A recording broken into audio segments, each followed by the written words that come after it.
stuff off camera. Things are coming along. I got a ton of parts in the mail, which I'll go over in the next video. But I think in this video, what we're gonna do is we're gonna concentrate on head repair.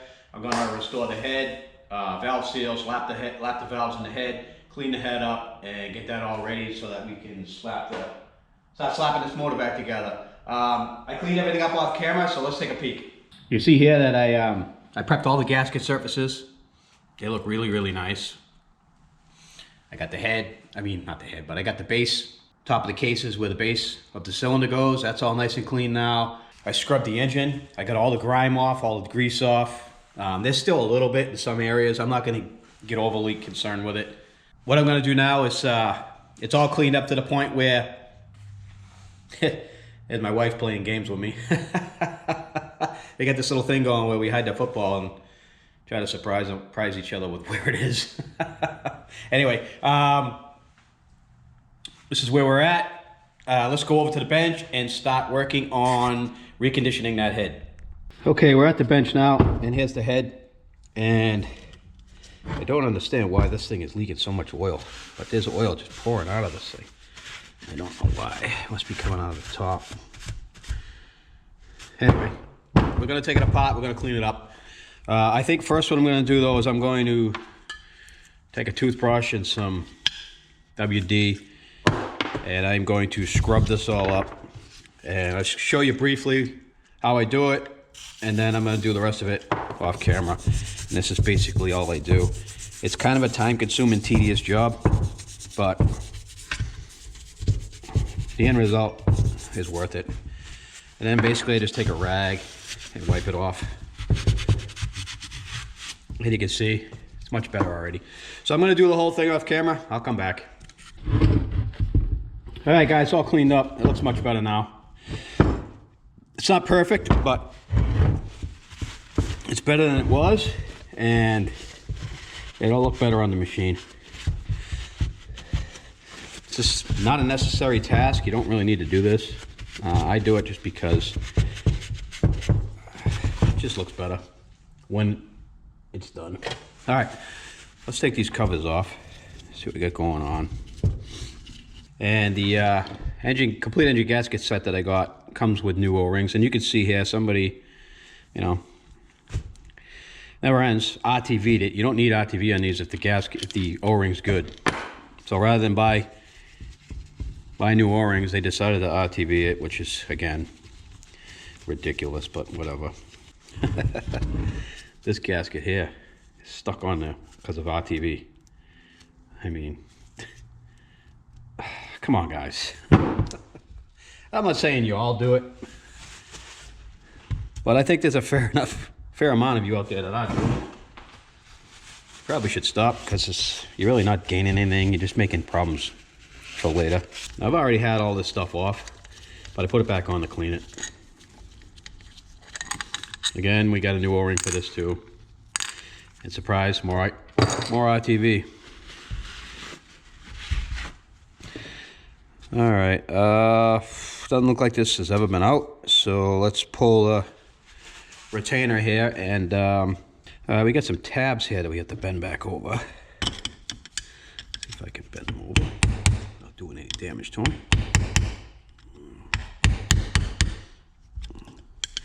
Don't want to buy another retainer if I don't have to.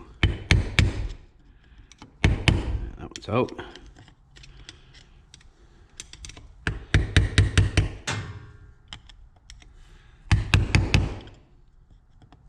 All right, 10 mil.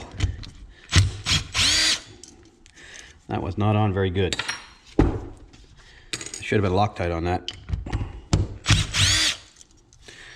They will be Loctite on it when I reinstall it.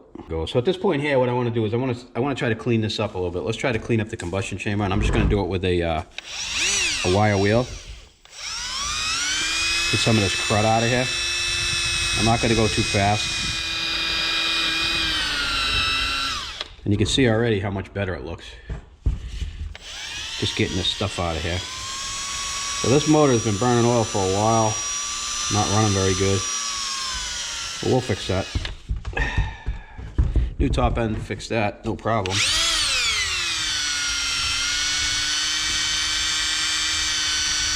And you can already see how much better it looks. So now what I'm going to do is I'm going to try to stay away from the gasket surface, and I want to get the top of the combustion chamber right here because there's more crud. But I don't want to hit the gasket surface, damage it. I mean, it's a brass brush. If you barely hit it, it's not going to damage it, but you don't want to bear down on it. All right, so that combustion chamber looks pretty good now. Now what we're going to do is I want to just see how good this is. See if it's flat.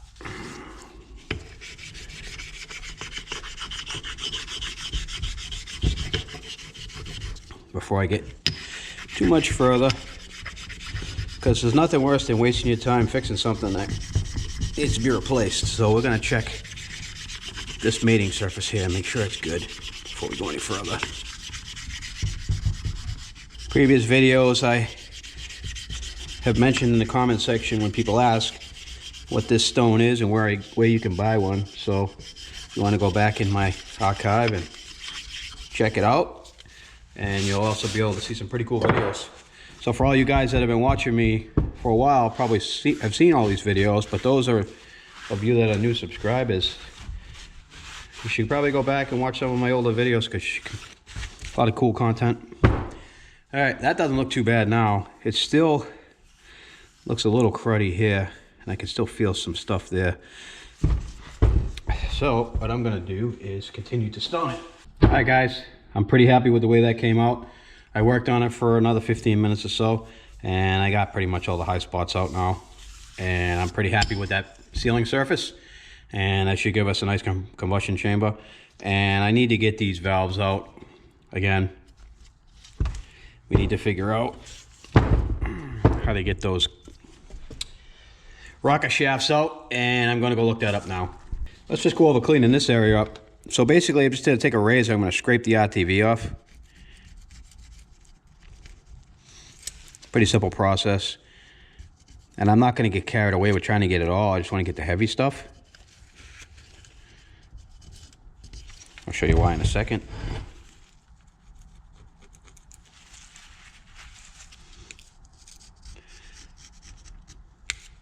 Again, I don't know why people use a RTV. This is great.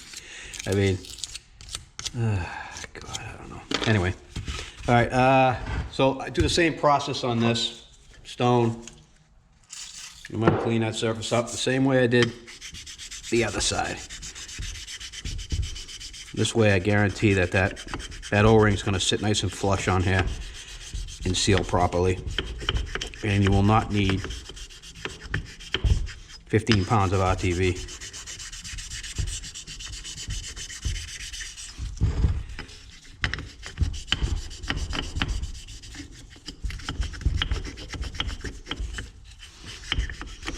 Just make sure you keep the stone flat on the surface. You don't want to gouge.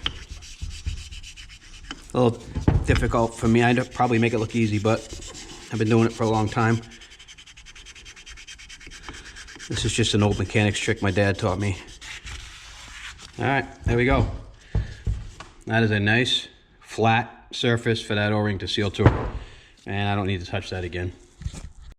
All right, I'm gonna remove the adjusters right now.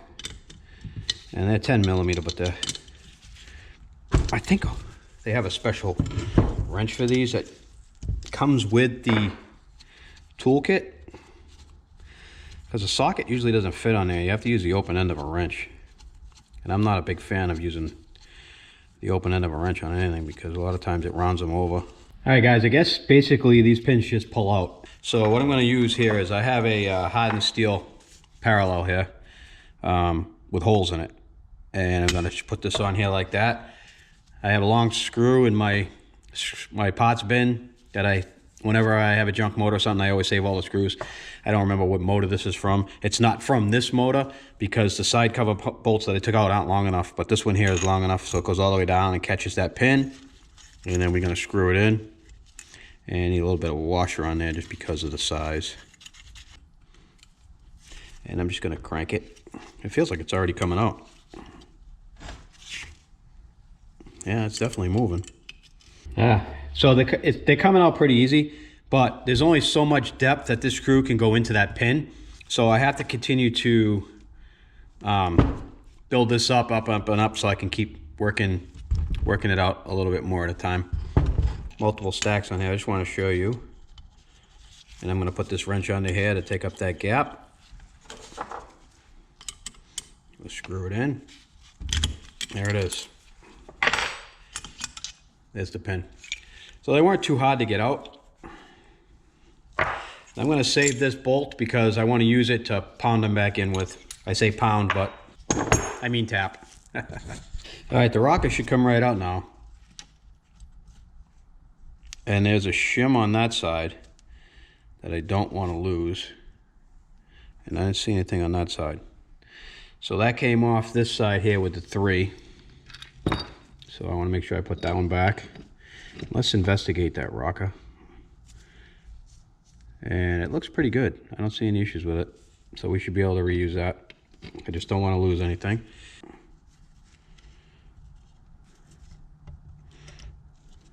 And I don't want to lose that clip. And this rocker looks pretty good too. I don't see any issues with that. Outside of it being a little on the burnt side and needing to be cleaned up, I think that that'll be perfectly fine and usable. I don't know if you're going to be able to see down in there, but this thing's a little on the awkward side to hold. Camshaft looks pretty good.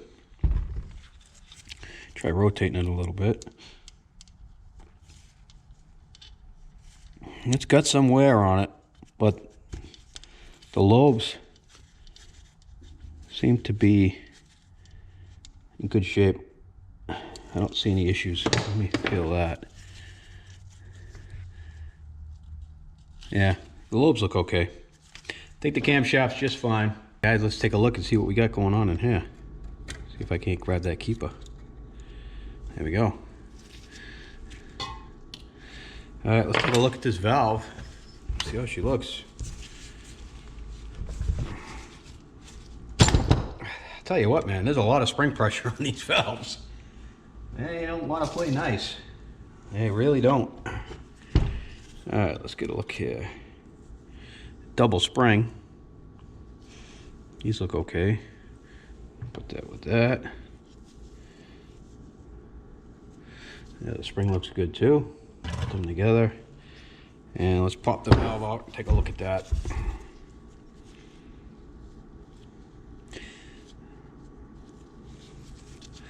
All right, so as you can see here, it's nice and silver all the way around, but right there you get a bit of blow by.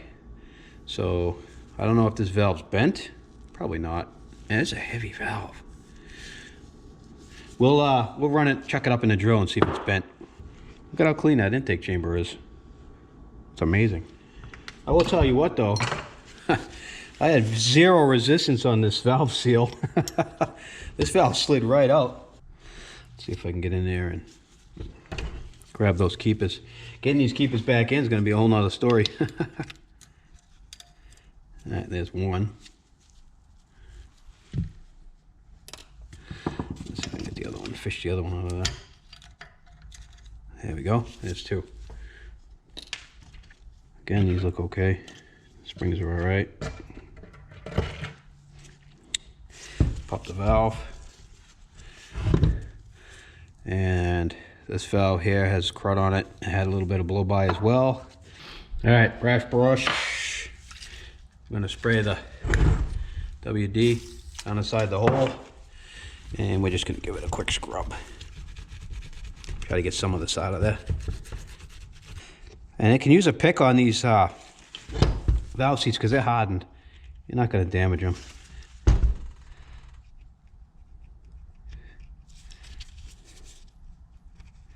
Look at that. There's a ton of crud right here. And this might have been keeping the valve open a little bit right here. All right, let me show you what I got so far. You guys can see, or maybe you can't, put a little light on it. You can see how nice that seat's looking now. Pull the light back a little bit. Looks brand new. I'm going to continue cleaning both sides of these. off camera. It's gonna take me a little while because I'm a perfectionist and I want them perfect, and I'll come back. All right, guys, it's cleaned up pretty good now. I'm happy with that. Now, I think what I'm gonna do now is I'm gonna move on to the valves themselves. There's a lot of carbon here. I'm gonna hit them on the wire wheel on my drill press, clean them up. All right, guys, I wire wheeled the valves. They came out pretty good. This one here still seems to have a little, I don't think they're blemishes, I just think they're burn marks. I'm gonna try lapping them. This valve here is fine. I know there's a lot of crust on the bottom here. I'm not gonna worry about it. Let's put them in a drill chuck and see if they spin true.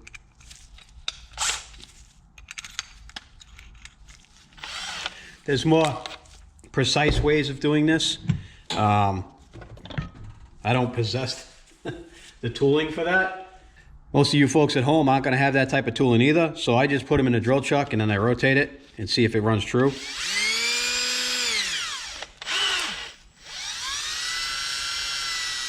And it looks like it's running pretty true to me. The wobble that you see here is the same wobble that's in the drill chuck, so I'm not worried about it. That valve is good and true. Let's check the other one.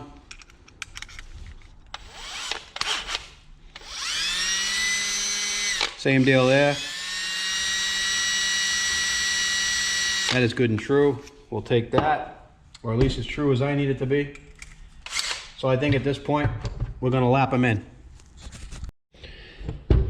Let's do this intake valve first. And we'll put some lapping compound on the, oh, this stuff's leaking everywhere. Let's get the liquid out of there first.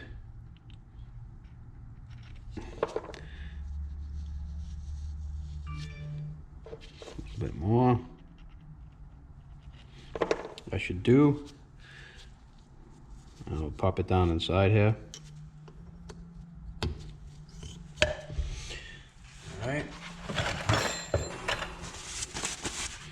Now I like to use a tube. Any kind of tube works, fuel line, anything. And I push it down over the stem and it allows me to turn it.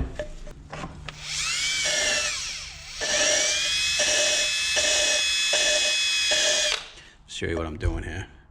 Basically, just have that in the drill chuck.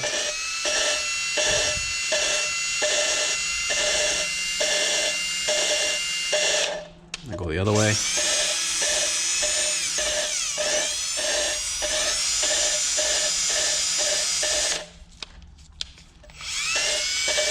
Speeds up the process.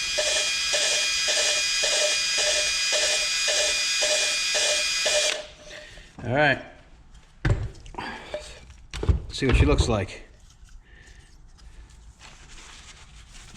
Clean it off.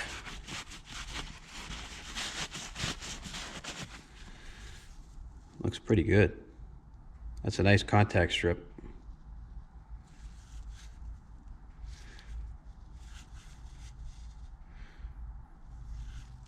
I'm liking that. I'm liking that a lot. Let's clean this part of it up. See what this looks like.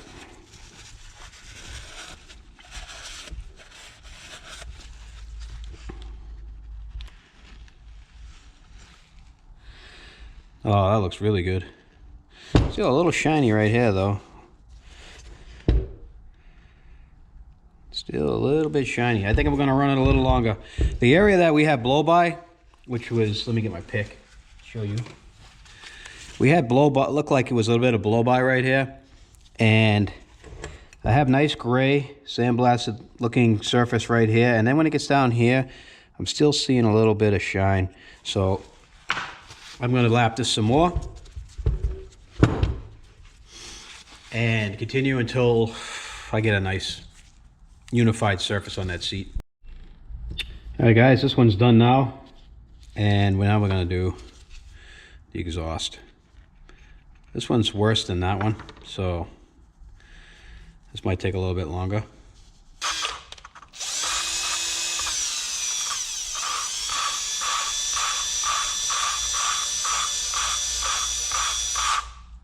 All right, I think that should do it.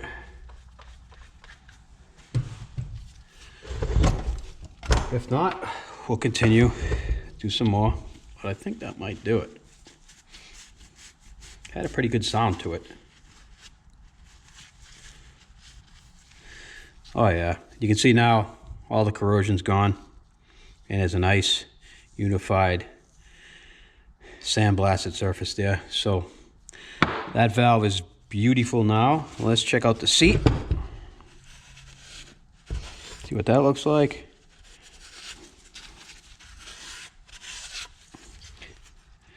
And the seat is the same. All right, we are lapped in and ready for assembly. Now, before I start cleaning this all up, we need to do a little bit more surface cleaning on my stone. And I want to clean these surfaces up right here because there's RTV.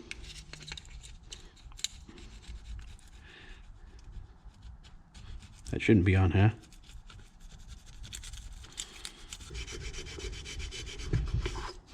I'm feeling a little something over there.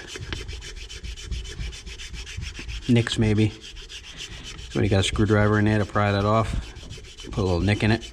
It's gone now. All right. See what this looks like.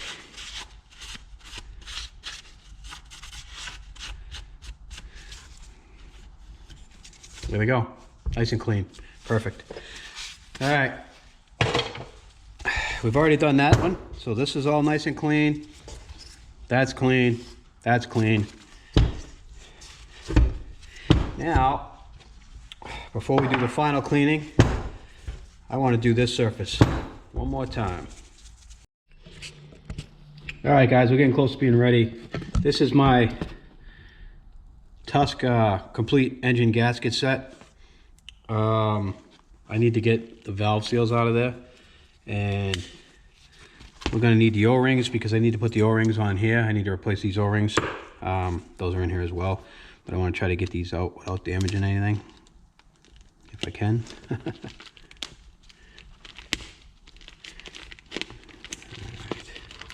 I think we did. All right. Set this aside for now. All right, the only thing I want to take out of here at the moment is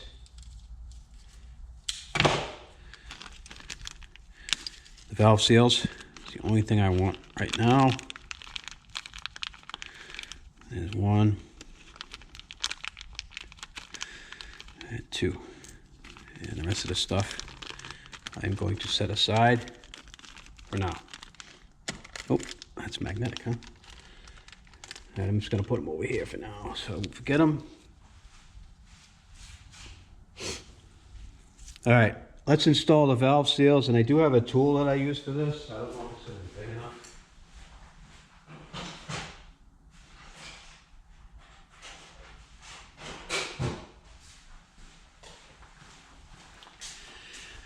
I made this up. This is a tool that I use to put the valve seals in with. It's a little bit on the small side, and this fits in the valve stem, the valve guide, and it makes it easy to push it in. And also, I made this up to install valve guides. This is for a 250, so it's pretty small. A 250 YFZ, and they have the, they have the 5 valves, so the valves are kind of small. Which again, I don't know why they went with 5 valves, but they did. But this will work for this. The valve seal should be the exact same size for exhaust and intake. I've got to put a little bit of oil in here. And I'm going to try to do this so you guys can watch. Let's see what happens.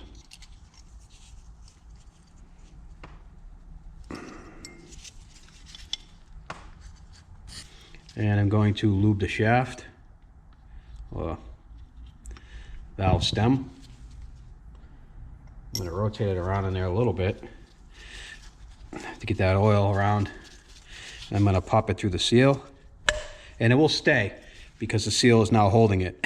And the seals I took out of this did not hold it. All right, guys, I got one valve in. It wasn't easy. I had to modify my spring compressor because I just couldn't get it to work the way it was. I did mull this up a little bit, so I'm going to have to stone that once again to clean it up. But that's not a big deal. All right, let's do this other side. All right, guys, I just want to show you real quick what I got going on here. So I had to put a spacer in there, just a plastic spacer. Let me put some light on it. Give you guys an idea. I just couldn't get down in there enough, and that should give me what I need to get the keeper in there now. You make do with what you got. I'm just going to clean inside of here where the seal goes with a Q-tip, just to make sure there's nothing in there that can, I said seal, I meant O-ring. So nothing can be in there to give the O-ring any issues. All right, let's get these old O-rings off, and I'm gonna say that these look like they're hard as a rock. And they are petrified. It just fell apart. All right, I cleaned it with the wire wheel. Looks a little better. All right, let's slide this in to where it needs to be.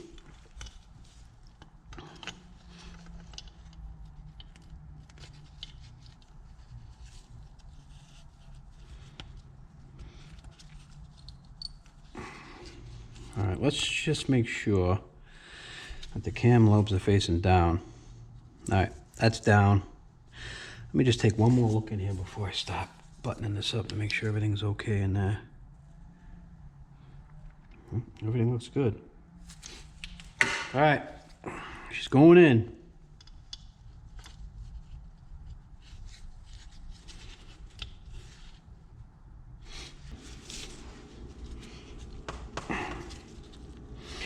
All right, let's see if I can't get this to go in.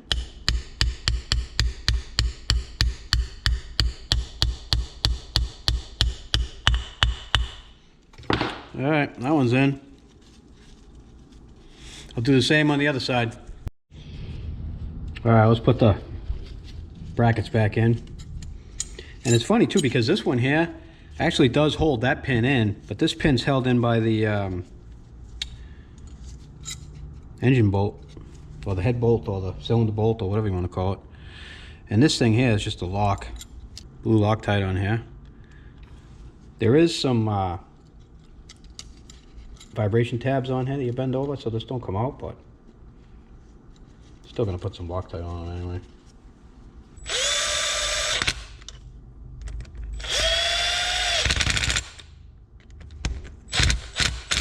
I don't think we need to kill them, because we are going to bend the tabs over.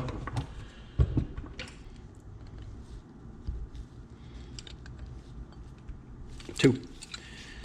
Adjust this back in. Clean those up real quick. Slap those in so we don't forget them.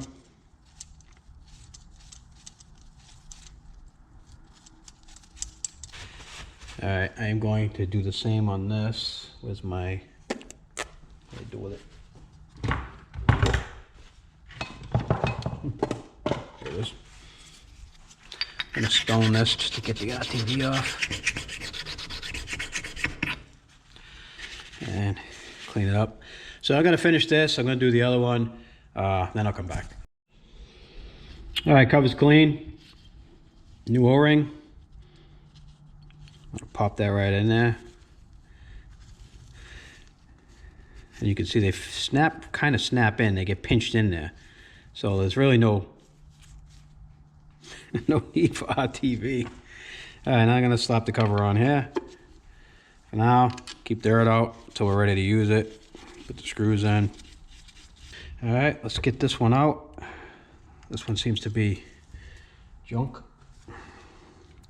And again, Captain RTV. Get all that off of there. Clean this up.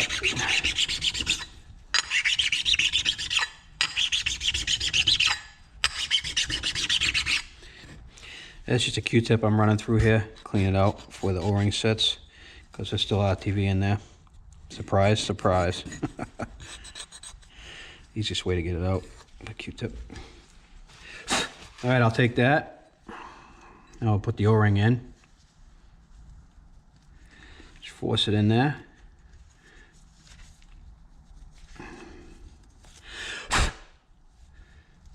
All right. And I'm just going to pop it on here now, temporarily. Keep dirt out. Put the screws back in. All right, guys, that's it. That's a head for a Raptor 350, completely rebuilt, and it looks good. It's all ready to get thrown on with the rest of the top end. What I did notice here is one a little weird. How chewed up that is. It almost looks like it was ground away. Interesting. All right. Anyways, thanks for watching. Thanks for subscribing. I hope you guys learned something here on how to rebuild the head. And hopefully you'll stick around for the rest of this build and you guys can see video 3, which is coming up, where we do the top end. And like I said, thanks for watching, subscribing, liking, sharing. Hit the thumbs up, comment if you like, and we'll see you guys in the next video.